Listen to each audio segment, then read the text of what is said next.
Good morning, everyone. Today I am going to start with chapter number 15, Polymers. This chapter is very easy as compared to your last one chapter, that is P block. It was a quite tough chapter. I want to start with D and F block, which is in continuation with P block, but that was a difficult chapter, so that's why for relaxation I'll start with the very easy chapter polymers. After that we'll do D and F block. So dear students, it's a very interesting and very simple chapter. In final exams it will come in 3 marks. What we'll do in this chapter, we'll do the meaning of polymer, polymerization, classification of polymers on the basis of synthesis, on the basis of molecular forces, on the basis of structure, and so on. And after that, which is most important in this chapter, is structure of monomer units and equations of polymers, that if you will revise again and again, that will be very easy for you. You have to make table for its monomer units. That will easy for you to learn this chapter. So without wasting our time, I'll start with polymers. What do you mean by poly? Poly means many and mers means units. So when monomer units combine together, it will give polymer. I'll explain you with one example, like wall is made up of small units, that is called as brick. So that one brick you can compare with a monomer unit. So when many bricks combine together, that will make a complete wall. So that wall you can compare with polymer. So one brick is monomer and complete wall is a polymer. Same way in this chapter we'll do that smaller units, when repeatedly combined together, they will form a larger unit, and that larger unit is called as polymer, and that is also called as a macromolecule. Macro means big, that is a bigger molecule will form, that is called a polymer. So I have made notes for you. You can easily do your chapter. First read everything from your NCERT, then it's up to you. You can do from notes as well. You can learn from NCERT, which seems to be easy for you. You can go for it. So what's its definition? Polymers, they are high molecular mass substances which consist of large number of repeating structure units which derived from simple molecules. Like when small units combine, I have taken here example of ethene. When n number of ethene molecules they combine together, they will form a polymer which is called as polyethene, and which is also called as polyethylene. So that is example of polymer. What do you mean by a monomer? That the simple molecules which combine to give polymers, they are called as monomers. And I have written here one more thing, that polymers can also be called as macromolecules. Hence macromolecules can be considered because they are also formed from combination of smaller units, so they can also be called as polymers. Second example of polymer is they are formed from when two monomer units, one is hexamethylene diamine and another one is adipic acid. So when they both will combine together, they will form a polymer that is called as nylon 6,6. Now here is one thing is very important, why they are called as 6,6, because in case of monomers, which is hexamethylene diamine. Hexa means 6, methylene means this CH2 group, diamine means it's having 2 amino group, that NH2 group, here also NH2 group, that's why its name is hexamethylene diamine. Di means 2, it's having 2 amino groups, that's why its name is hexamethylene diamine. Now one thing is very important here, you can see in this carbon, number of carbon are 6 in this case. These carbon are 6, and in case of adipic acid also it's having 4 carbon here, 5 and 6. In this case it's also having 6 carbon atoms. So when two monomers both having 6 carbon each, that's why its name is nylon 6,6. When later on we'll see nylon is also present in the form of nylon 6 only and nylon 6,10 only. So that 6,10 means it's two monomer units, one having 6 carbon atoms and another having 10 carbon atoms. So that's why its name is like that. So overall what we have discussed here regarding definition of polymers and what do you mean by monomer units. Simple units, they are called as monomer units. One more example, that everyone having that rubrics with him, that's having small cubes on it, so that one cube is considered as monomer and that complete rubrics is called as polymer, that is having 3D structure. So I hope these simple definitions of monomer and polymer are clear to everyone. Now we'll move to next simple definition. These are the important terms in case of polymer chapter: homopolymer and copolymer. Homo means same, poly means many, mer mean units. So its name indicates when same type of units are present, then that is called as homopolymer. So we have right now done one example in which ethene are the monomer units. You can see here I have written N. So this N means many, N can be 10, N can be 100, N can be 1000 and so on. So many units of ethene when combined together it will form a polyethene. Now how it's combined, it's having double bond in it. In your +1 standard we have done reaction intermediates. So when this bond will shift over this carbon, so it will form, it loses its valency, it's become partial positive and it becomes negative. So these N units, they will combine together like this way, CH2 plus second one is ethene unit. So now this bond will shift over here and this bond will shift over the third molecule and so on. So that's why I have shown here कि it will form like this, that is unsaturated now becomes saturated and it will form a long chain, that is a polyethene. So it's all about homopolymer. Second is copolymer.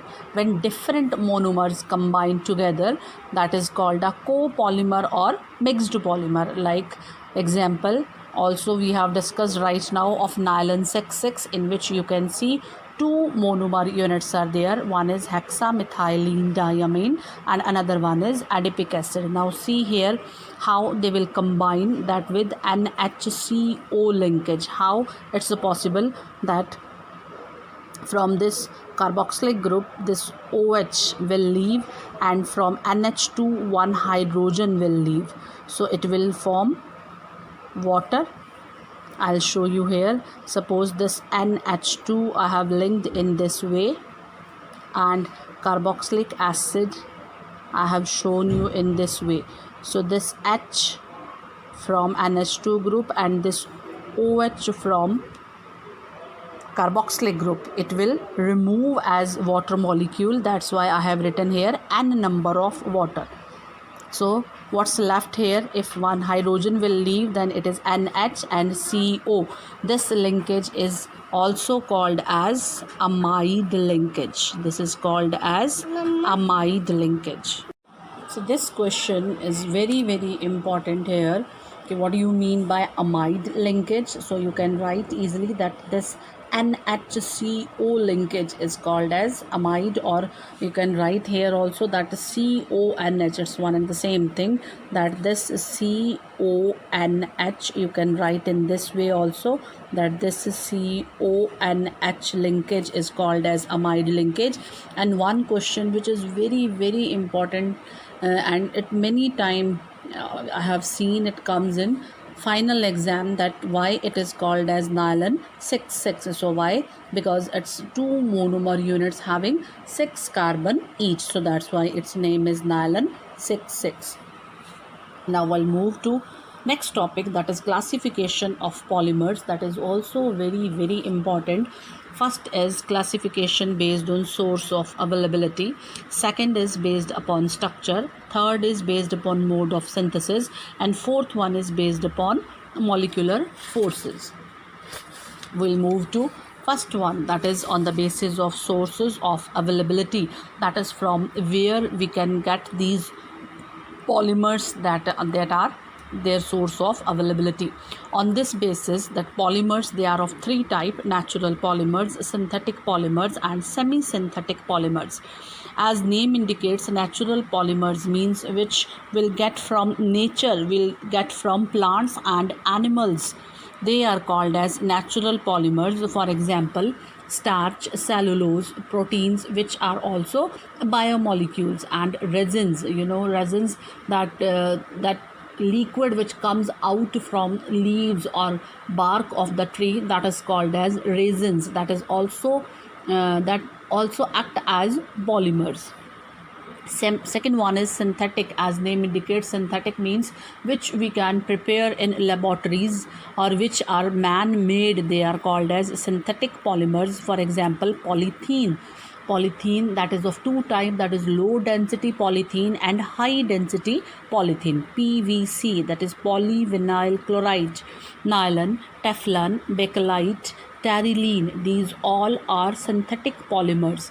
Nylon clothes we are wearing, Teflon sheets are also available, bakelite crockery we are using, and terylene clothes also we are using. So all these are synthetic polymers which are man-made.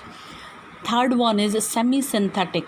As its name indicates, that we are getting from natural sources, but we are modified them according to our use, that are called as semi-synthetic polymers. First example is cellulose diacetate, and second one is vulcanized rubber. Vulcanized rubber is very important topic, we'll do in detail later on.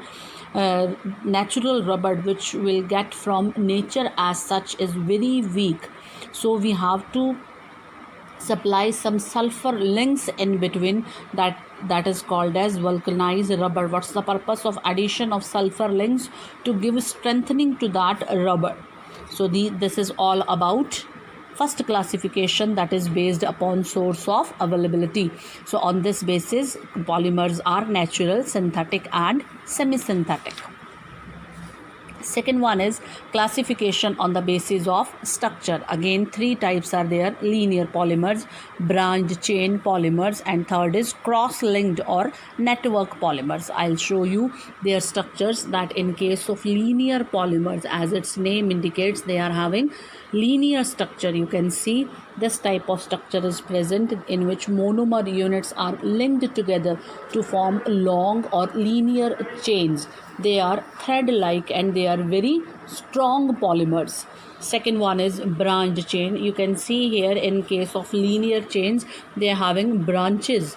So because of presence of these branches, they are little bit weak, or they are weaker as compared to these linear polymers.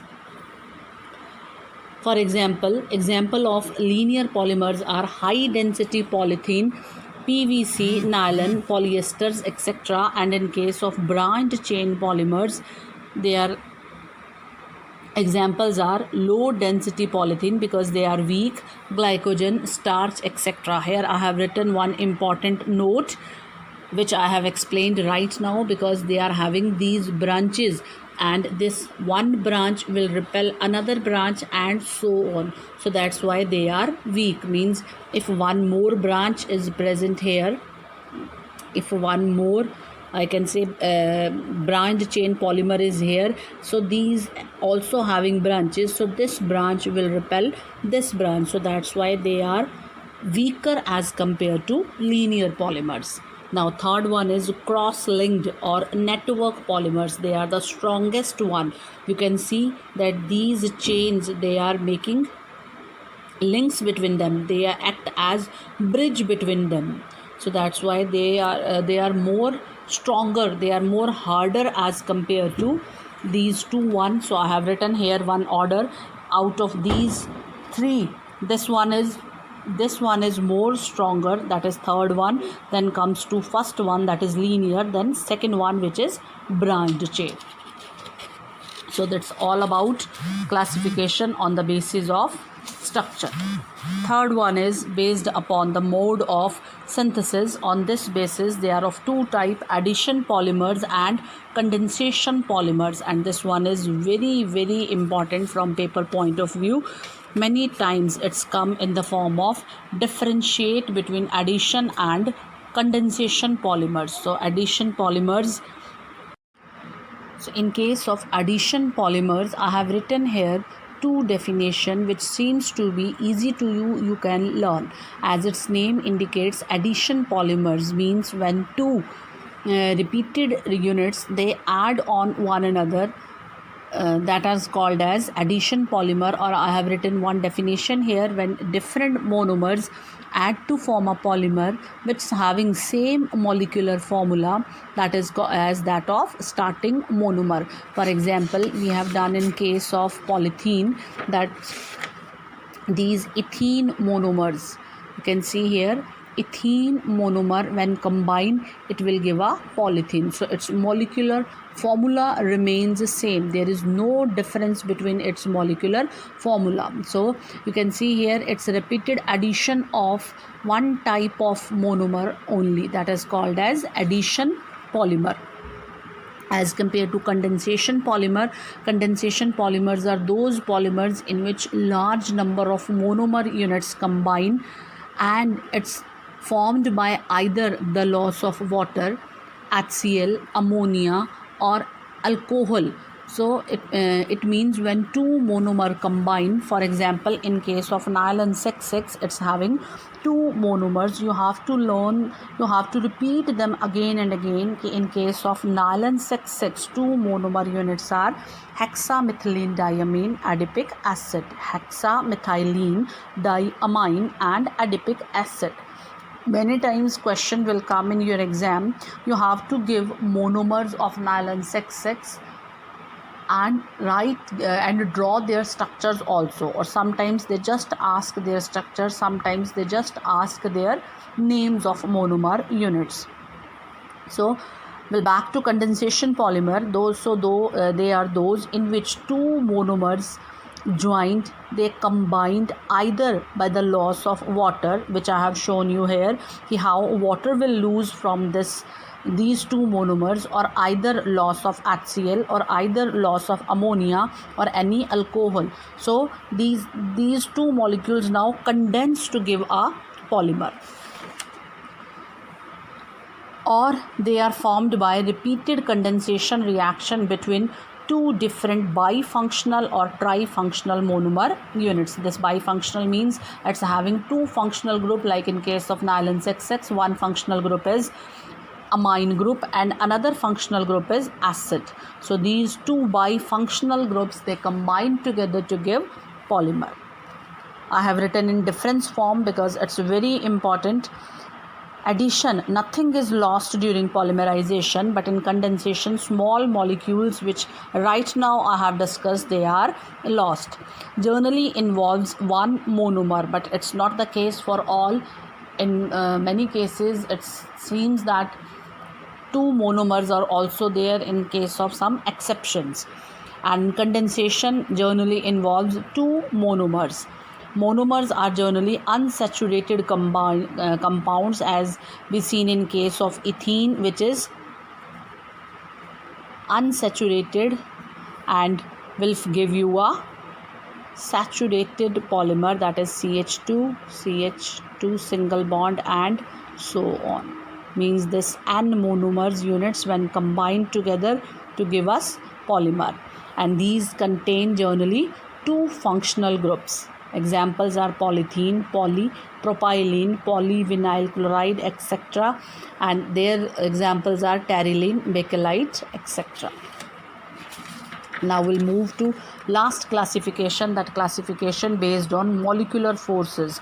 This one is again very important. These are 4 type elastomers. As name indicates, they are elastics which having very weak intermolecular forces and possesses elastic character. Binding forces are very weak, as we'll talk about rubber. When we'll stretch it, as much force will apply, it can break easily, and if we leave that force, that it regains its shape. How it can, we can stretch it, because it's having very weak binding forces between them. Examples are Buna, Buna and neoprene. Will do monomers and polymer reactions of these. Now it's the first time you have listened this, so it's difficult word for you, but when we'll draw their structures, it's very easy for you. Second one is fibers. As name indicates, they are having strong intermolecular forces. Fibers, as clothes we are wearing, so they are having stronger intermolecular forces between them because of formation of hydrogen bonds between them. This one is very important, and these are used for making fibers. Like nylon 6 nylon clothes, they are much stronger as compared to cotton clothes or any other clothes. Third and fourth one I have written in the form of differences, because maximum time they will come in difference form. Thermoplastic polymers and thermostatic polymers. Thermoplastic polymers, they are those polymers which soften on heating and harden on cooling. Means they are linear or slightly branched chain molecules which on heating becomes soft and hardened on cooling. And as compared to thermostatic, they once heating they will get their permanent shape, and then again they will not change their shape. These polymers can be remolded, recast and reshaped because they soften on heating and harden on cooling, but they cannot be remolded or reshaped. These are less brittle, but they are more brittle. They are formed by addition polymers. They are formed by condensation polymers. These are usually linear structures, but they are 3D structure. Examples are polythene, PVC, Teflon, nylon, etc. And their examples are bakelite, urea formaldehyde resins, and terylene, etc. Many times you will get in your exam examples from which you have to distinguish, and you have to write which one are the thermoplastic and which one are the thermostatic polymers. Students, please go through your NCERT book also, and this chapter is very simple and interesting chapter. So what is mandatory in it? You have to learn monomer units. I'll give you monomers and polymers in tabular form also. So by the time, please revise all these topics from your book. Thank you. Have a nice day. In case of any query, please feel free to call or to ask in group any query regarding any point. If it will not clear to you, please call me. Thank you. Have a nice day.